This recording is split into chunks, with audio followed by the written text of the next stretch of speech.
Hello, everybody, and welcome to the Thursday version of Winners and Winers Radio. How you guys doing? It's good to have you aboard. I'm your host, Scott Steehn, lead handicapper over at winnersandwiners.com. And I'm your co-host, Scott Reichel, senior handicapper over winnersandwiners.com. And together, we make up Winners and Winers Radio. Give us an hour, and we'll give you the winners. So, Scotty, give out some winners yesterday. How'd you end up? I gave out a winner. Unfortunately, the game hasn't happened yet because it's taking place on Thursday. I gave out a teaser in the NFL. As for the actual games today, I had two bet boosts, basically trying to create an arbitrage situation, and I hit the one in the middle. So I made a very nice $10. Nice. You know what that's going to fund? It's going to fund my lottery college football parlay over the weekend. That's right. And isn't Powerball up there? One of the big lottos up there. I can buy 10 scratch-offs. No, don't do that. I'm joking. Isn't Powerball like 400 million or something? Yeah, it's something. It's playable right now. You know, it can actually be a positive EV play. Yeah, it's as playable as taking the Marlins to win the World Series. Not now, but preseason. The Marlins to win the East. Is that the same thing? Close enough. That's like scratchers. Yeah. All right, very good. Yeah, we stayed hot. We had stayed hot on our premium side. We had the Indians team total over 4.5, and they ended up just barely getting there. They got to 5. They were pretty much crushing it. They got to 5 in 5 innings, and then decided not to score anymore. And they're saving energy for tomorrow. We had the under in the Detroit Minnesota game, so it was an all AL Central sweep yesterday for my premium subscribers. That was good. We're 6-0 this week, by the way, Scott. So nice. Yeah, we're all right. We hit a teaser on Sunday, 6-0 to start the week. It's a good time to be part of the Steehn team. So, you know, it's one of those days where things might have gone okay for us. My play of the day lost. I did have the Cubs and the Pirates to once again go over the total as the Cubs. Did you watch that game, by the way? I watched the very end of it. I kept up with it, but I watched okay. it. I was curious how that youngster for Pittsburgh looked because I know that he was a prospect that some people had some, I'd say, optimism with. Yeah, he was. He did all right, Scott. They limited him to 3 innings, gave up 3 hits, no earned, 1 walk. Okay, he had some base runners, though. He's a strikeout guy, man. Okay. He threw 46 pitches, 29 strikes. That's just fine. Speaking of youngsters, by the way, how good was that Baz kid from Tampa? Yeah, pretty good. Pretty good. They just, you know. They literally just find everybody who's good, and that's it. They say pitchers don't grow on trees. Tampa Bay says, not so fast. We just don't come to our backyard, all right? They grow them in bushes, not trees. God, that's an amazing organization, Scott. They just really is. Crank out good. Imagine how good they'd be if they still had glass now. Yeah, I know. You know what? They might even win the East. Yeah, it's crazy. They might even have home fields in the AL. They did shut that door yesterday, officially clinching the best record in the American League. Surprising to you? It was preseason because I expected the Rays to struggle replacing Morton and replacing Snell, but I forgot that the Rays' entire farm staff is bionic, so everybody's fantastic as soon as they bring them up. Right. So the Yankees falling apart were surprising, but Tampa, people can talk about the home runs and how it's a movement and everything like that. Watch the Rays play baseball. They are just so fundamentally sound. They play it the right way, boy. I wouldn't say the right way because home runs, of course, were the reason why they made it to the World Series last year. But they can field, they can pitch, they'll move runners over, they'll steal some bases. They find ways to balance the home runs with other stuff where I think other teams are unable to do it to that degree. And they're still very innovative about how they handle their pitching staff. Yeah. You know, still use the starters, and now they've got a mix of starters. I think they're also innovative based on the ending relief because what do they have, like 7 different closers they just rotate on depending on matchups? Yeah. It's something that works for them that hasn't seemed to. I don't know. You've seen other teams use openers. Yeah, the Rays, of course, were the first ones to do that. Oh yeah. And they were the first ones to really shift too. Yeah. Do things that are fairly, I would say, commonplace as far as. I don't remember if the shifting was from Tampa or Houston, but it was definitely like a 1 or 2. Well, Houston, that's right. They were the big analytic club and all that. You're right, but I know they also had a lot of trash cans in the building, but that's a separate story. Okay, all right. You just can't let that go, can you? They're back in the playoffs. So, believe it or not, even with all the whatever that happened, Houston still had a pretty good team. Yeah, still not too bad at all. You know, and I was just going to tell you my over that I had. Cubs have 10 hits, 3 runs. They go 1 for 11 with runners in scoring position. Nice. And the Pittsburgh Pirates go 0 for 7 with runners in scoring position. So I'm shocked the Pirates got 7 guys in scoring position. That's how you break an over streak. Pirates have been scoring runs, bud. Oh, they were. They when you face off against the Cubs pitching, you should have a minimum of like 8 guys in scoring position. They had Hendricks going tonight. Okay, all right. You know, he'd kind of struggled coming down the stretch. He'd been decent. He'd been like their only decent pitcher. He's the only competent starter they have. Yeah, that's just about right. So, hey, you know what? Let's find out who else had a day today, Scott, as we explore the people that took it in the shorts, might have thought they had a winner, and then they realized, oh, yeah, I don't. I was so close, but it's no bueno now. It is time to call the cops. All right, my friend, let's fire it up, shall we? We will, of course, go to where, Scott? How about some baseball? Surprise to no one. Yeah, the Mets on the money line against the Marlins. They were looking good. Marlins, of course, always have trouble scoring, and the Mets led 2-0 after 7 innings. It's practically an offensive outburst for the Mets, by the way.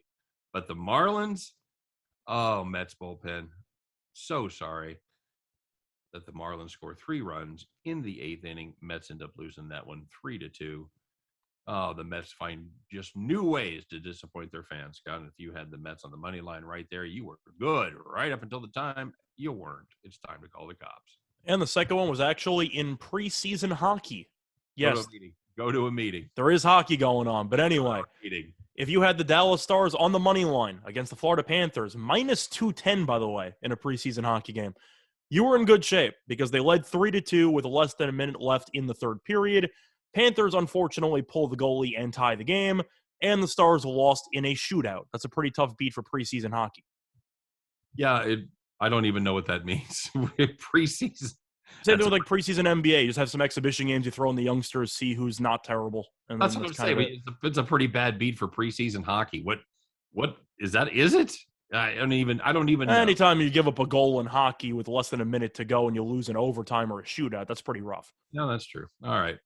Hey, if you had the Red Sox team total under 5.5, had 3 runs after 7 innings, scored 2 runs in the 8th inning, hanging on, your fingernails are starting to peel back, you're trying to hang on to that ledge. Nope. Somebody came and stomped on your fingers, kids. They scored a run in the 9th. And that game ended 6-0. Another situation where that needless run late in the game does nothing but screw gamblers. If you had the team total under 5.5, congratulations. You got yourself a free trip to call the cops. I'm just wondering, where was that Baltimore bullpen performance when I took the team total over the day prior? No kidding. No kidding. All right. Well, Scott, the other side of the coin were the nice, easy victories. You know who you are. You had nothing to worry about, nothing to sweat because you were sitting in the rocking chair, baby.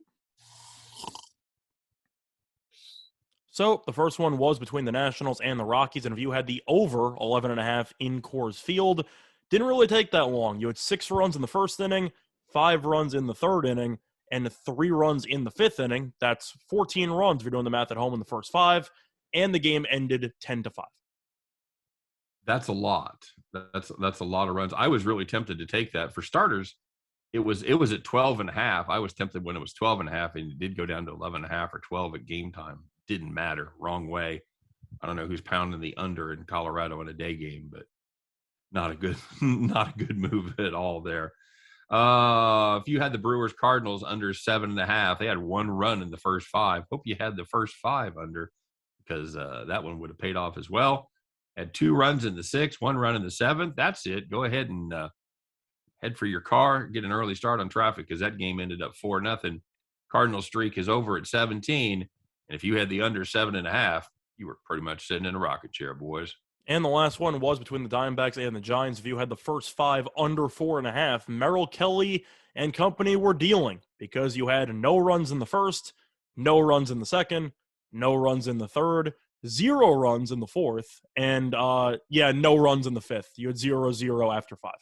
That's a pretty easy win. They really don't get easier than that. They really don't. By the way, if you had the phrase Merrill Kelly was dealing, go ahead and drink, because that was unexpected. It was earlier in the year until he kind of fell apart over the last couple of months, but Alex Wood and Kelly were basically unhittable. Yeah, they really were. It was quite a performance there. All right, so let's find out. We kind of had to sort this out. We had a couple of candidates that would have been well deserved for this award, but we moved one. So we're going to mention the other one in a second, but there's really only one choice that we had. Yeah, there's a couple we're going to do the story later about who else, some other players that could have been, but I think we made the right decision here, Scott. Let's find out who's wearing that golden feed bag today, who will be the envy of your friends as you strap it on and tell them that you are the recipient of Donkey of the Day.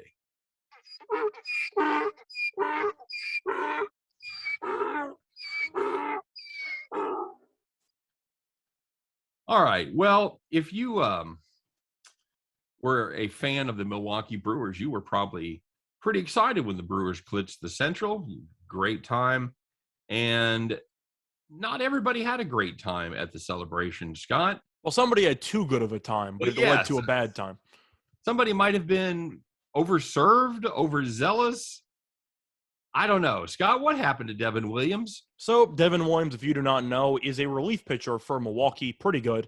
And they had just won the NL Central, and of course you break out the champagne when that happens. And Williams apparently had a few too many, and he ended up getting upset at something during the celebration. I don't know if somebody stepped on his toe. I don't know what exactly happened.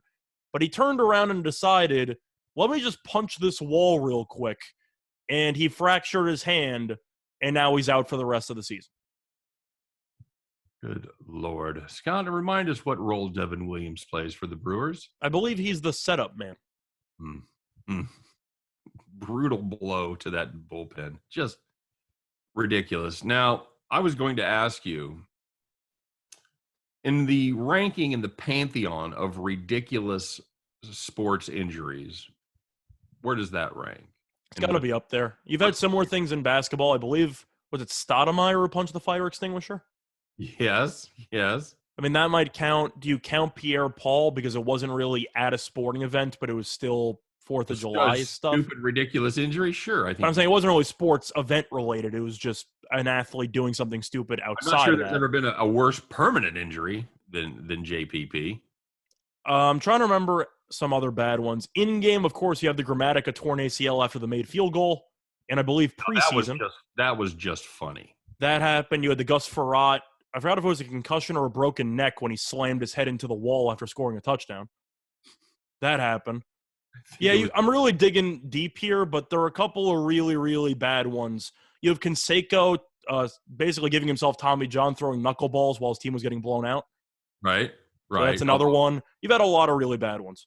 John Tudor, for those of you that go back a little ways, John Tudor in the 1985 World Series, after getting shelled, punched a fan and opened up a cut on his hand that required stitches. That's pretty classy. Didn't Trevor Bauer injure his finger during the World Series with a drone? Didn't that happen? With a drone? Yeah, he was playing with a drone. He, cut his finger. Like with the blades or something? Yeah. I don't remember that. It was in the Indians World Series against the Cubs. They had to pull him from one game because he was, dripping blood on the mound. Oh, nice. How about Vince? What the hell was the fast guy's? Vince Coleman.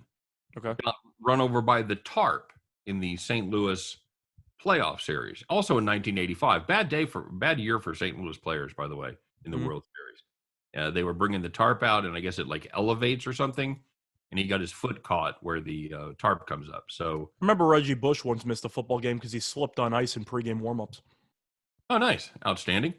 George Brett once, I want to say, hurt his ankle or hurt his knee running to see Bill Buckner hit when all the Cubs games were on during the day. He was in the bathroom, wasn't he? No, he's doing laundry. Okay, he was doing something. I remember that he sprinted over and he banged, was it his knee? I can't remember. Something in the leg. Yeah. Knee, ankle, something like that. Yeah, he was running from the laundry room, allegedly, to see Bill Buckner. Didn't Milton Bradley tear his ACL trying to yell at an umpire? I don't remember that. Did he?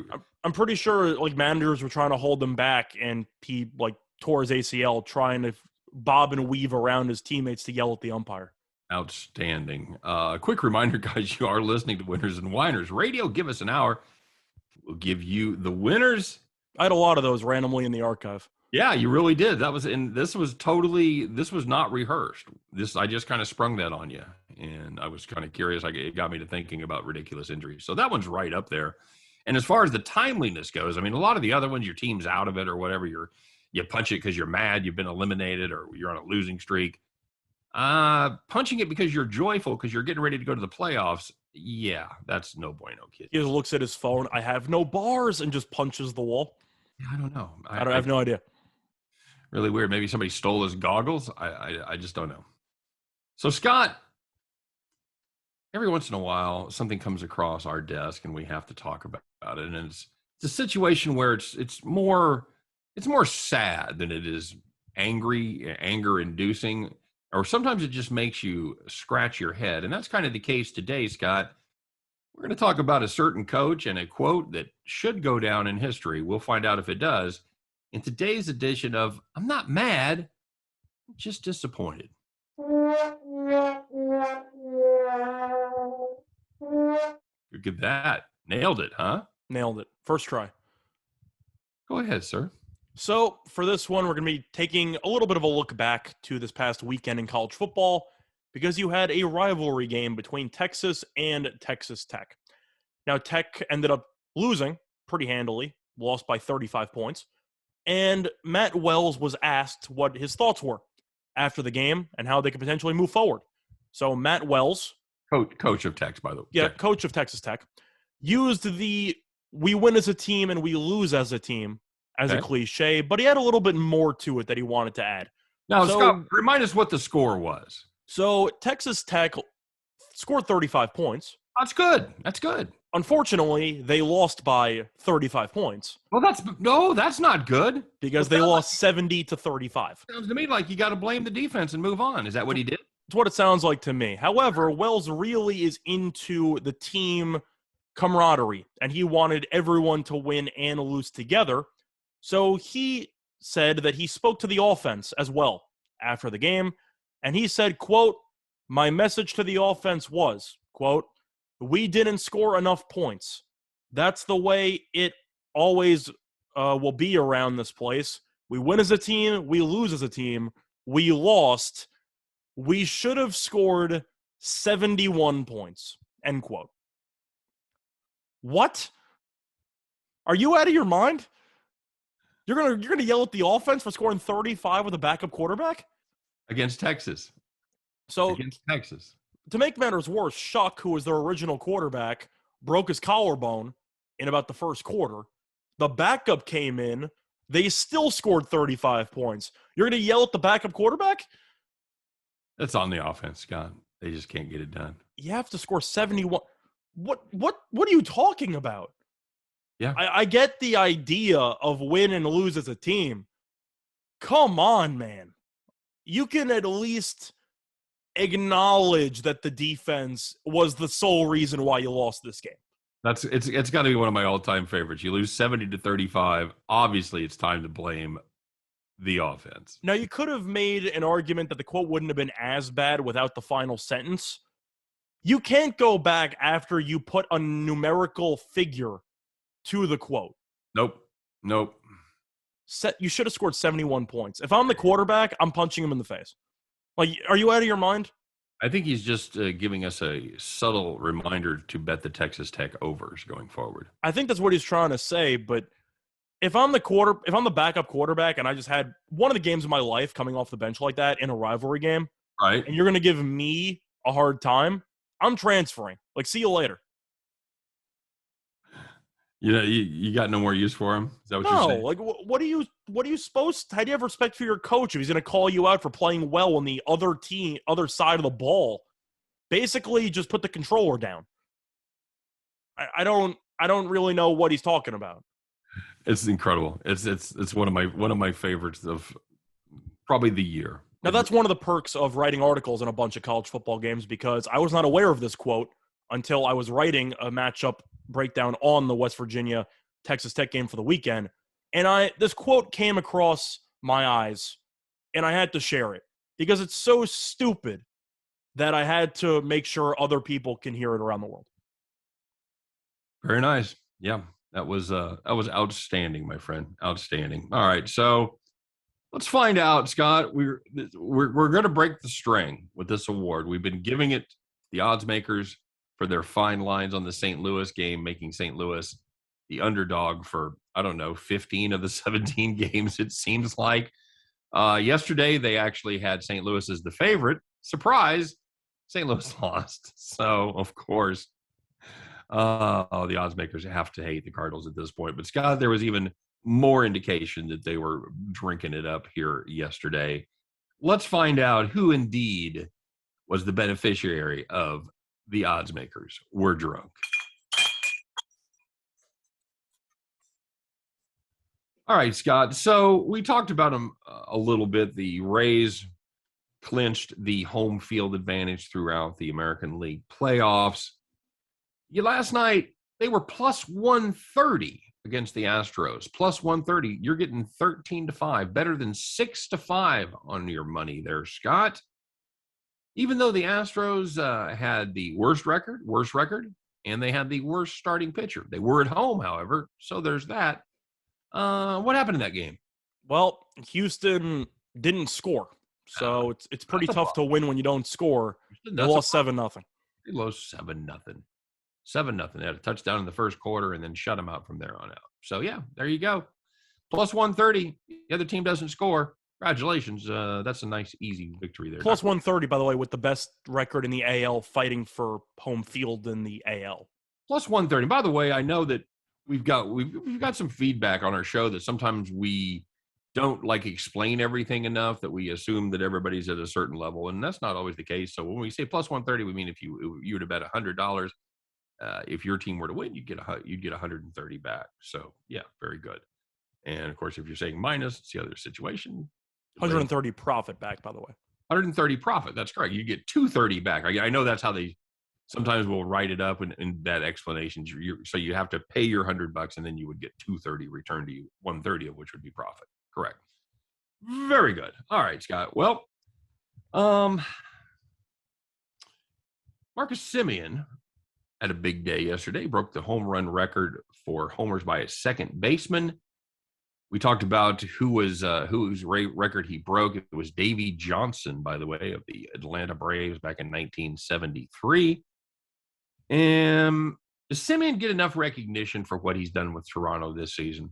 Well, the answer is obviously no, but it's because the guy who bats right around him is in the conversation for MVP. So it's pretty tough to be the brightest shining star on your team when you're easily not, because nobody's talking about you. Right. And the teammate's father is also a Hall of Famer. So, yeah, Vlad Jr. was made to be the media guy from this team. And Semien's been left behind, but he's been historic. It's kind of similar to Sal Perez, but people started actually talking about Perez within the last month. Right. People still haven't talked about Semien. He's been fantastic. Yeah, he has. He's a guaranteed winner of a Silver Slug award. So Silver Slugger award. So I would think so. Yeah. So he's going to end up getting the trophy and the hardware and stuff. But yeah, not enough people realize just how many home runs he has. He's bopping. He hit 44. By the way, is the record. Like most people probably assumed he had high 30s, low 40s. They didn't realize he was like second baseman record level of home runs. Yeah. Should we award an honorary donkey of the day to all the teams with terrible shortstops that passed on signing Marcus Semien? Nobody would sign him to play his natural position, Scott. He had to take the gig with Toronto and play second base. Well, he originally tried out shortstop for Oakland, and he was arguably a worse fielder than Gleyber Torres, so clearly it wasn't going well for him at shortstop. Right. They moved him over to second. The truth is, I really can't be that mad at other teams because I was never a big Semien guy, but he proved me wrong. He's been very good. Yep. I never thought he was bad by any means. I just thought that he was such a liability in the field. I wasn't sure if the hitting would be able to, I'd say, provide enough value to offset the bad fielding. But it clearly has. and switching him to second base has definitely helped out defensively as well. So Sal Perez tied the Royals record last night by hitting home run number 48. Wasn't a cheap one, by the way. It was a bomb to center field. Bomb to center field. And for an encore, Scott, it wasn't punching a wall, but he fell down the steps backwards. So he was taken out of the game. Cam Gallagher came in to catch. I didn't have the sound up on the game. I was watching a couple other games. I didn't have the sound up. I don't know what the actual report is, but it would be nice to see him break the Royals record that's held by Jorge Soler. That you couldn't, usually when you say couldn't happen to a nicer guy, you're being sarcastic and you don't mean it. When you say it about Sal Perez, it's truly from the heart. It really couldn't happen to a nicer guy. I would love to see him have the Royals record for home runs. And I think he's going to get there. As long as he's not hurt, I think he'll be okay. We're going to have to wait and see what the doctors say, and we'll go from there. Yeah, absolutely correct. And by the way, spoiler alert, Scott, I will be there Saturday night, the second to the last game of the season. It'd be fantastic if he could hold off breaking the home run record until I was there to witness it in person. That'd be great. Yeah, sounds about right. Okay. All right. Very good. Little biased, but that works too. Well, sure. I mean, yeah, at the end of the day, now I'm not afraid to bet against him. I'll fade him all day long. I may even fade him in the game I go see him play. It doesn't mean I don't want to see my guys do well, Except in preseason in September. Yes, they're monsters. Mm-hmm. Monsters in preseason in September. By the way, actually, the Kansas City bullpen has actually been very good since the All-Star break. Go figure. So, all right. I've been putting it off, but we kind of have to talk about it since Beal did his thing. The NBA, Scott, they have a situation on their hands with the vaccine. You've got two of your marquee players, one really good role player. One's a guy who's well known. I can't say many fans like him, but he's well known. Right. Former number one overall pick. They say they are not going to get the vaccine, Scott. It's the three the names that you see so far have been Bradley Beal, Kyrie Irving, and Andrew Wiggins. So it creates a problem for those players that play in towns that have vaccine mandates, Scott, because they have rules about gatherings over a certain number of people. Everyone has to be vaccinated. It basically means, let's see if I get this straight. Bradley Beal will not be able to play any home games, right? I believe so. Kyrie will not be able to play any home games, nor will Wiggins be able to play any home games. So, and the NBA came out yesterday and said that if you do not play, you will not be paid for those games. So, Scott, they've kind of made it a little bit like the NFL, where it's a little more onerous if you haven't had the vaccine, but they don't have a mandate. So you also forgot to mention Michael Porter, by the way. That's right, Michael Porter. Right after signing his max, his was just funny. They asked him, like, what do you have to say? He's like, yeah, I got COVID 2-3 times. I still don't feel comfortable getting the vaccine. It's like, what? Okay. He mentioned some other stuff in there. I don't have the quote in front of me, but he did admit that he got it like 2-3 times, and he's like, I'm still not really sure if it's for me. I'm like, what are we talking about? What? Well, okay. All right. So trying to see it from his standpoint. No, he had a quote in there, which I'm going to quickly pull up, but it didn't really make much sense, but I'll let you have the floor for a second. Well, I'm just saying, if you're young and in tip-top physical condition, like all those athletes are, and you've had it twice, and maybe it hasn't affected you too much, maybe you haven't been knocked down for a couple of weeks, you didn't have to go to the hospital, maybe you are more sure about having COVID than you are about the vaccine. I mean, I understand that line of reasoning. There's also pretty good body of evidence that if you have the antibodies, if you've had COVID, you're in pretty good shape about being able to dodge the bullet down the road. Of course, you're even in better shape if you've had it and you get the vax. By the way, I found the quote really quickly. He said, quote, "For me, I had COVID twice. I saw how my body reacted, and although the chances are slim with the vaccine, there's a chance you could have a bad reaction to it. For me, I don't feel comfortable." End quote. So he's more comfortable getting COVID? I think that's exactly what you're saying right there, Scott. Sure. Whatever. no other way around that at all. Cool. Again, I'm just here to report the news, not comment on it. So, you know what? Either way, point is that for some of these players, it's just dumb because hey, let's pick this up on the other side. All right, we'll pick it up. We'll put a bow on it on the other side. Listen to Winners Whiners Radio. We'll be right back after this. I had the break set up so perfectly. It's all good. I realized when I checked the timer, so I'm like, all right, I'll just finish it on the other end. I hate to do this topic. It's not a fun topic, but it has to be. I had COVID twice. Not that bad. What? Well, I mean, and he's that happened with Lamar too, though. Like that's the same exact thing with Lamar. Yeah, I mean, I get it. None of these guys. I understand if they don't trust, putting a foreign substance in their bodies, but is it selfish to sacrifice a championship because you don't want to do it yourself? Well, that's the question that you have to come at it from. I mean, that's the point. There's really no right answer, but let's just say I'm not exactly happy with Kyrie right now. Here we go. All right, everybody, welcome back to the second half hour of Winners and Whiners Radio. Give us an hour, and we'll give you the winners. Is there anything that can be done with the COVID situation and the NBA players, Scott? No, because the NBA said straight up, we're not going to pay you if you don't show up, and you also can't play. So if these players that we mentioned, if not others who have been secretive about it, if they decide that their own personal health, which might be at risk, might not be, they don't know either if they get the vaccine. Right. If they decide that it's more important for them to not get the vaccine than to compete for a championship, it's up to them. The fans are going to be annoyed. I know de Blasio called out Kyrie yesterday. Right. And as a Nets fan, I'm annoyed. But there's nothing I can do about it. It is what it is. Yeah, I mean, that's the thing. What do? You can't cut him.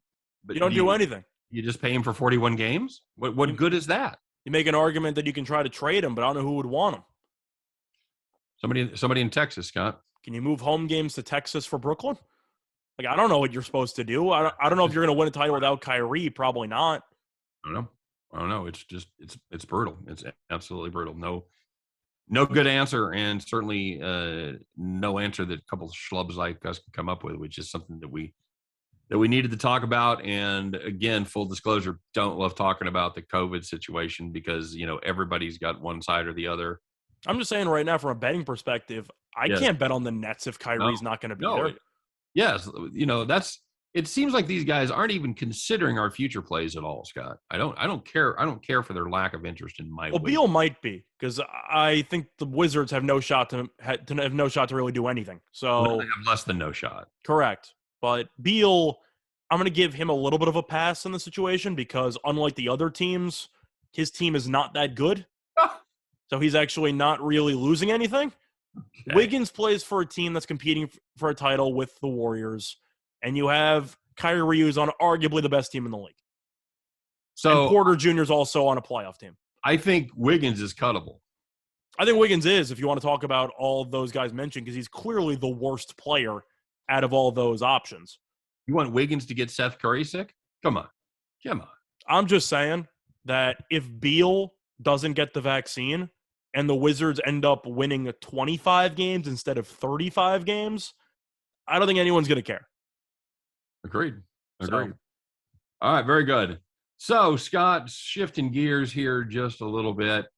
We've got a big game in the, National Football League coming up this weekend. It's the Sunday night affair. It's the homecoming game, buddy. You taking a date? Not quite. It's the Tom Brady homecoming to New England as the Tampa Bay Buccaneers invade Foxborough. Everybody's making a big damn deal out of this. It's Brady. It's coming back. It's everybody big deal. Scott, is it that big a deal? Is it? Do you think it's a big deal to Brady?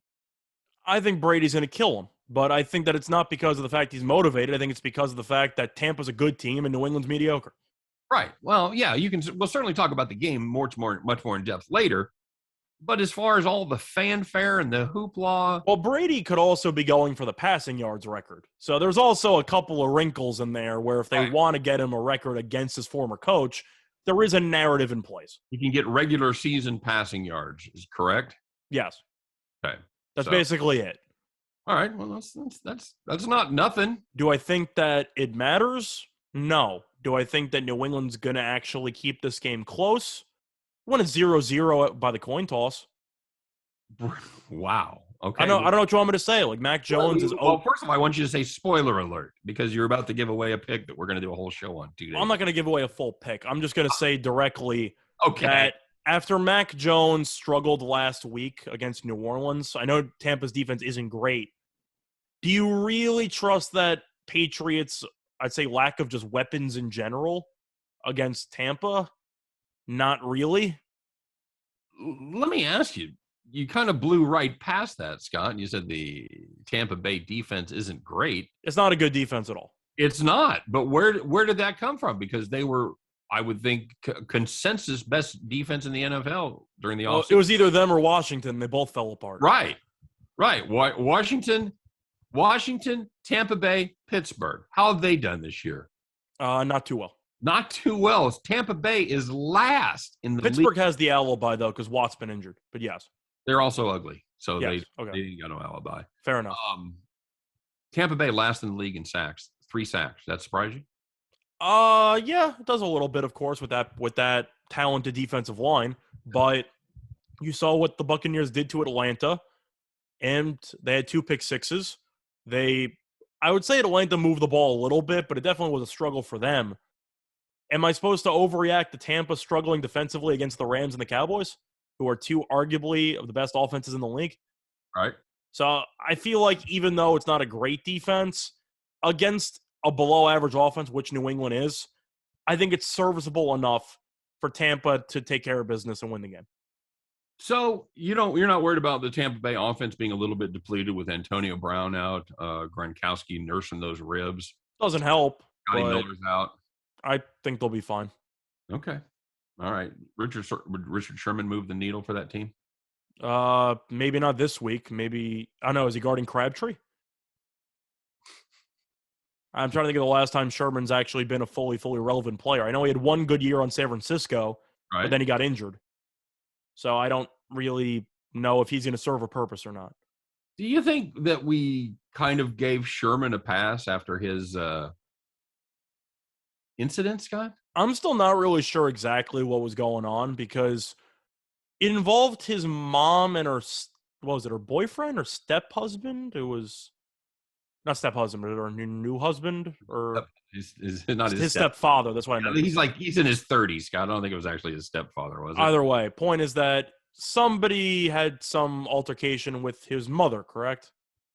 Yeah, he was domestic violence, criminal trespass, and resisting arrest, driving. See, I don't know if he ever got in the house though, because it was all filmed on like the actual Ring camera right outside the front door. It was at the home of his wife's parents. It was his wife's parents. Sorry, I knew that it was involving some parents. Well, he got the one. Scott, he got. Oh, wait a second, step parents. He got reckless endangerment of roadway workers. Okay. Thank God, you don't want that hanging over your head, do you? That doesn't sound good. What do you do, like 9 to 10 for that? He pleaded not guilty, received counseling. He behaved in a manner I'm not proud of, is his quote. See, what you're saying is you're comparing what he did to various athletes in the NFL who have done significantly worse, and they're still playing. Nah, I don't really. I feel like everything kind of worked itself out. Sherman got blasted publicly, and now he's back on a Super Bowl team. He also got help, Scott. He got therapy. He sought professional help, and his wife said that he was drunk and belligerent, threatening suicide. So he apparently had some demons, and God bless him. It looks like he might have got those worked out. So we'll see. He's such a good dude. I really like Richard Sherman. He's very entertaining on Twitter. He's super smart. People forget that he was number 2 in his graduating class at Stanford. I'm just saying, if you think Sherman shouldn't be on the team, then Antonio Brown shouldn't be in the league. Oh, no. I have nothing against giving the dude another shot. No. Oh, no. I don't mean you. I just mean in general. If you have a hard time with what Sherman did, keep in mind some of the other people in the league. That's a bad take. That's a bad take right there. If you've got a problem with Sherman being on this team, I'll just say it. I don't care. All right. So Brady, I don't know. What do you think is worse, yelling at somebody at 5 a.m. or bringing Uzis to a traffic stop? I can't believe Frank Clark is just playing like nothing happened, Scott. No, they didn't do anything. They didn't suspend him. Lattimore also had a gun for New Orleans. Well, of course, Sure. Frank Clark hasn't been to court yet either. The point I'm trying to say, though, is that you have a lot of issues, and Sherman's thing, I don't want to say was minor, but comparatively speaking, it was relatively minor, wasn't it? Yeah. I mean, it was a lot of stuff that was just him and his demons that really didn't affect, other people. As far as I know, nobody got hurt. He didn't actually assault anybody. No. So, okay. Brady's 46. Can he play till 50? Belichick says if anybody can play till 50, it's Tom Brady. The real question is, do you think he's going to still be trying to start when he's 50? Or is somebody going to give him the courtesy bench roll spot just to actually set the record? He's 44, by the way. I misspoke. He's got 6 more years, not 4 more. But anyway, I don't think he's going to go till 50. But would it surprise me if there was a Julio Franco team that might, like a Jamie Moyer team that maybe just says for fun, we can save you a roster spot for week 2, just to set some publicity thing, maybe. But I doubt it. You? I don't see Tom sitting on the bench mentoring the young quarterback. I didn't mean on the bench. I mean you bring him in as a ceremonial roster spot for a game. Oh, like Manny Mota? Kind of. In 5 decades or whatever? Yeah. New England or even Tampa, whatever. You just say, give him a roster spot for a meaningless game at the end of the year. Have a little parade. You could sell tickets. Now, Scott, this is how the world has changed. When I was a Ute, they had George Blanda. When you were a what? A Ute? A Ute? Did you say Ute? Yeah. Yeah, George Blanda. George Blanda played for the Raiders. He was the backup quarterback and the kicker, as they so often are. And he played till he was 46. But, Scott, if you saw George Blanda at 46, he looked like your grandpa.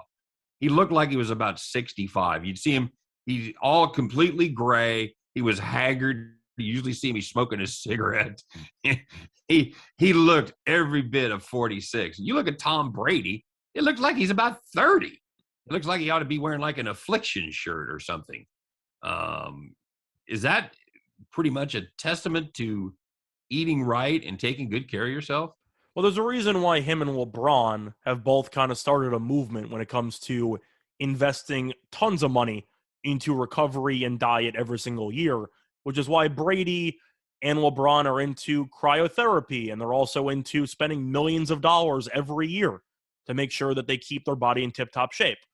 So as far as I'm concerned, when I'm out of shape at 44, I'm going to blame on the fact that I don't have $1 million. But we'll see what happens moving forward with Brady. Of course, one serious knee injury, something fluky or freaky could happen, and his career's over instantaneously. And it's not necessarily fluky for a starting quarterback in the NFL. It's been fluky that he's only had one major injury. That's true, too. But the point is, he's invested a ton of money into making sure that he stays healthy. I know Russell Wilson has started to do the same thing. And it's definitely a new wave of maintenance when it comes to athletes. I think he tries to play till he's 50. I mean, what you want to spend the day around the house with that bitch? Jesus. See, try maybe. The point is, do I think he's not going to embarrass himself by 50? I don't. I think he'll call it quit. I don't think he'll be, dare I say it, Ben Roethlisberger. I think he's going to quit at some point. The only question is he going to last 6 more years? I think the answer is no. I think he quits before he goes full Ben and full Drew. Yeah, I'll give him 47. And I can tell you, Scott, there's a big difference between 44 and 50. I think he's going to pass Blanda. I think that's the ceiling. I agree. And I think that would be I'm pretty sure that would be the oldest guy ever. I think he was the oldest guy ever to play in the NFL. All right. Very good. All right, bud. Remember that you are listening to Winners and Winers Radio. Give us an hour. We'll give you the winners. And you know what? We're going to fire that up right now. Scott, it's Thursday. It means we've got a couple football games, baby. Man, there's some highfalutin action going on. Man, I don't know. Where do you want to start? You want to start in the NFL? Or you want to start in college? I'm pretty excited about both of these games. I have a choice. I get the underwhelming Florida team that has really struggled, or I got the Jaguars. So, yeah, let's start with the NFL. You've got the team that's disappointed people across the entire state with a weird coach that's probably going to get fired very soon. But and then you got the Jaguars. Enough about the Miami Hurricanes. All right, you want to start with – where do you say you want to start? NFL. We'll start with the Jags. All right, so you've got the Jaguars heading to Cincinnati, the Queen City, if you will, Scott, to take on this surprisingly 2-1 Cincinnati Bengals. Can we say that?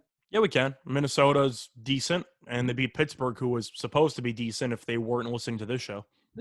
Missing all their see. That's the thing that the Steelers obviously do not listen to this show, because if they did, if they heard us roast them the entire off season, they'd be off to another 9-0 start this year. Well, they would be. Well, either that or they would have just not used Big Ben. But also true. We told them. Yep. I don't know what else we can do here, Scott. So Bengals, 7.5-point favorite. I hate that number. Do you hate that number, Scott? I teased it. So yeah, that's how I looked at it. I'm not laying 7.5 with Cincinnati, but the Jaguars. Is it fair to say their best player has been their kick returner? Because Agnew is 2 touchdowns. Is that a fair statement?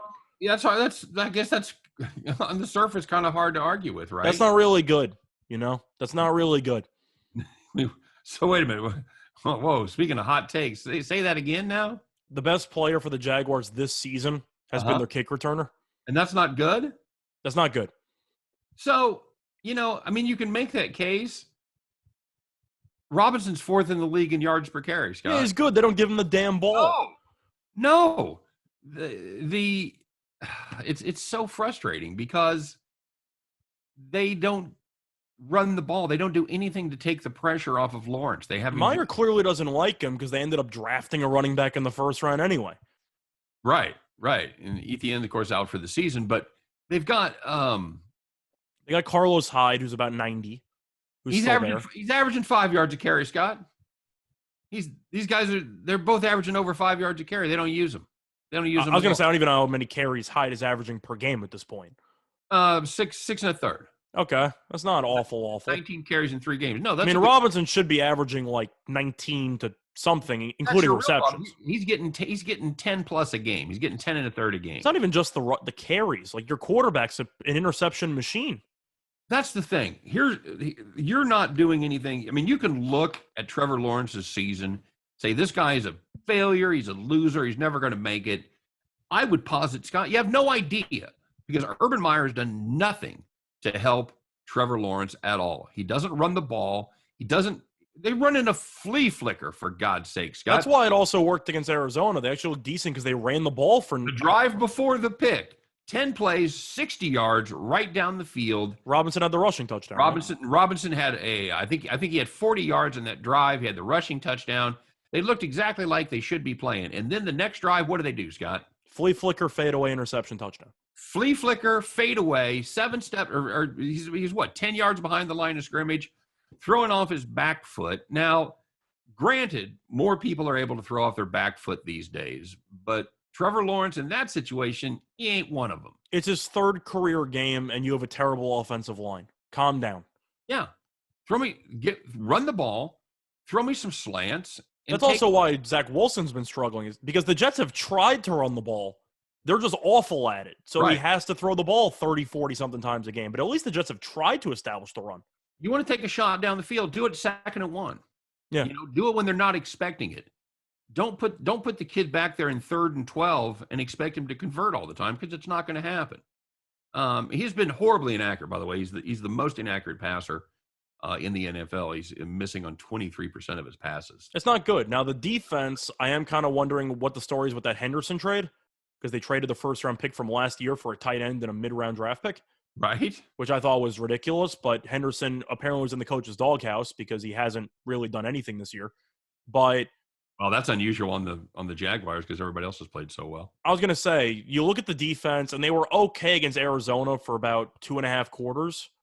Yeah. And then Arizona woke up and realized we're playing Jacksonville. What are we doing?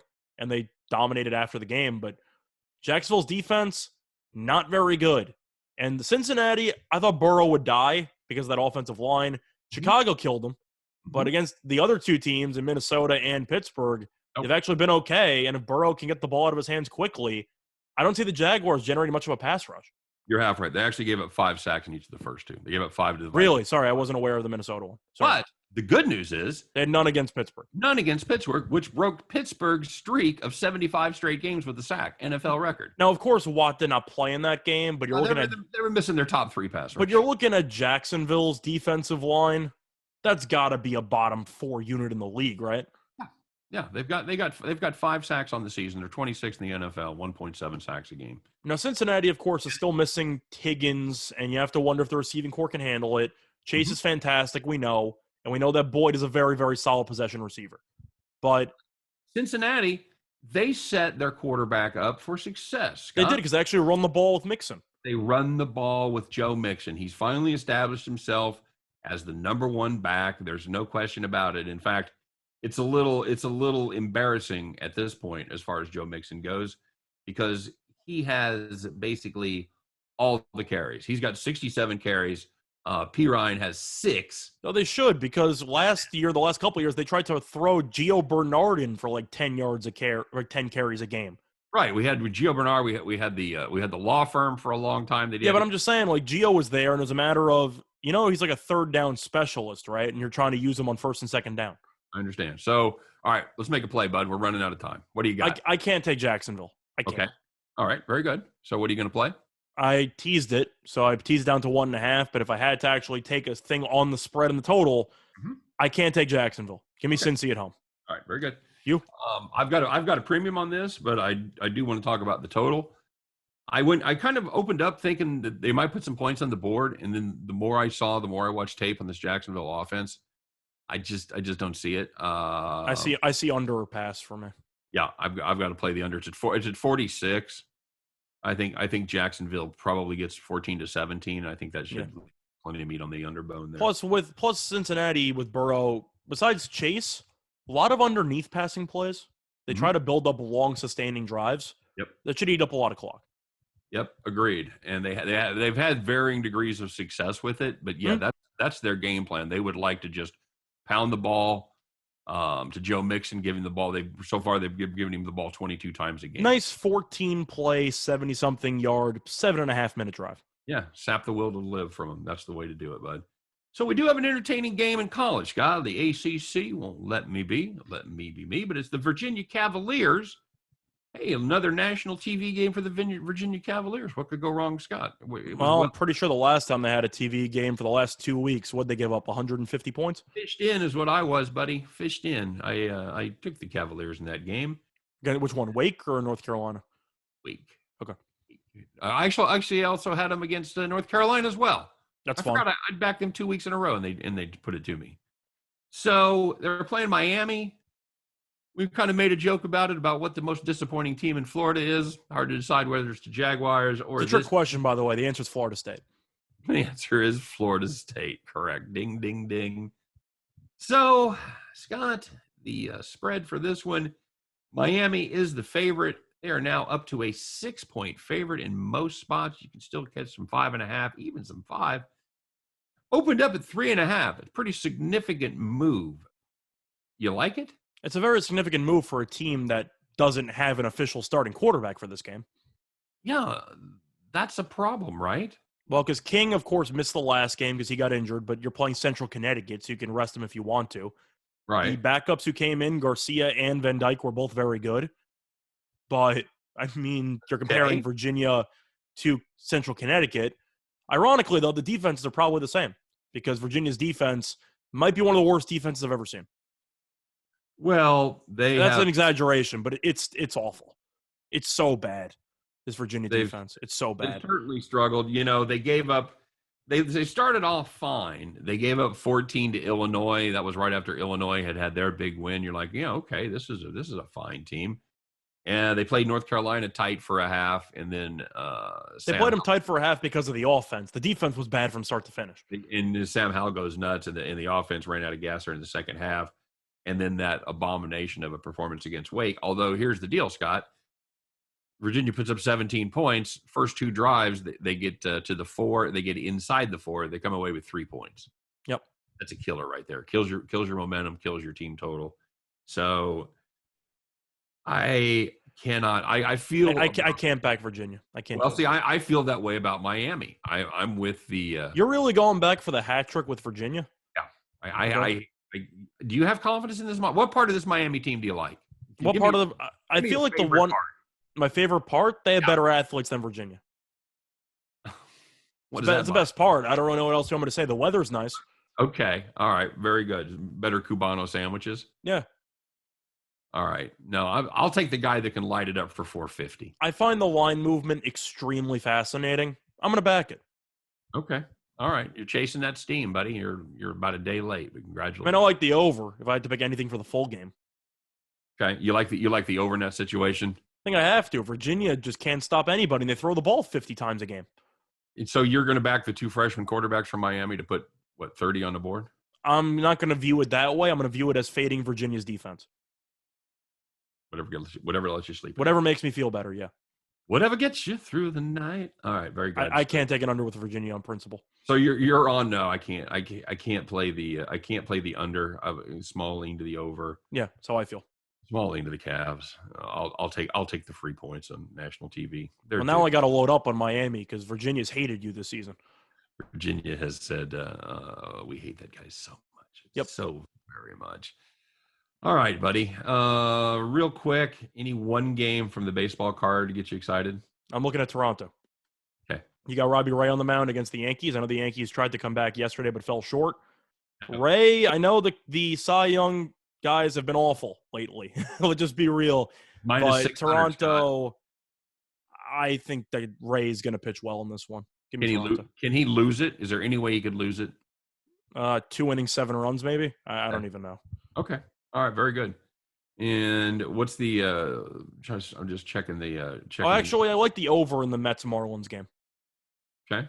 I know both offenses are awful, but the pitchers are throwing out there are supposed to be terrible. Rich Hill and Cabrera 7.5. Yeah, that's juiced over, so that's solid. I didn't even know it was actually supposed to be Hill. It was supposed to be McGill. Yeah, I've got Hill. Okay, either way, he'll go 5 max. The pitching is not great. All right, very good. Hey, we put our heads together today, Scott. We spent a lot of time on this, and we really did, because sometimes it's really obvious what we want to take. That's not the case today, but we have come up with what we think is our favorite play of the day. It's time to climb on your tractor, put on your straw hat, fire that John Deere up, and come along with us to Bet the Farm.